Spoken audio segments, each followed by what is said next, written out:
Rusija, regija Kaluga, vas palatki, cerkev Gospodovega spremenjenja. Visoki zvonik ima 3 nadstropja. Na samem zgornjem nivoju je visel zvonec. Kako lahko človek pride do zvonca? Tu je prehod v drugi nivo zvonika. Toda stopnic ni. Če želite iti gor, morate uporabiti lestev. Izgleda precej kot redko uporabljena uporabna poteza. Arhitekt si ni predstavljal, da se bo treba vsak dan povzpeti na zvonik.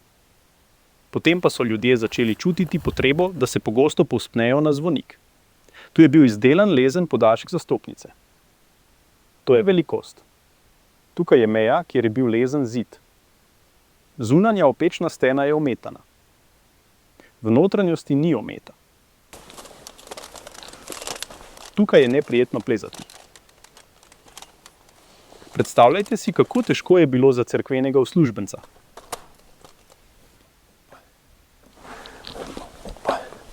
Smo v drugem nadstropju zvonika. Očitno je, da je bil ta prehod narejen med gradnjo. Ampak višje se ne moreš dvigniti. Ni stopnic. Arhitekt si ni predstavljal, da je treba iti gor. Potem pa so na vrhu besili zvonec. Lestev je bila pritrjena v utore lesenega trama. Stopnišče je stalo diagonalno.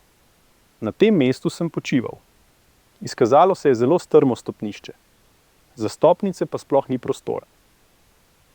Leseni nosilci in kovinski nosilec za zvone. Groba gradnja. Zgornjega izstopajočega dela venca na vogalu ni. Obstaja niša za žarek.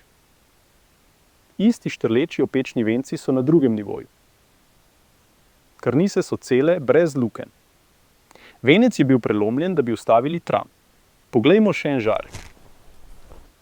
Vidi se, da je bila niša za tram narejena kasneje.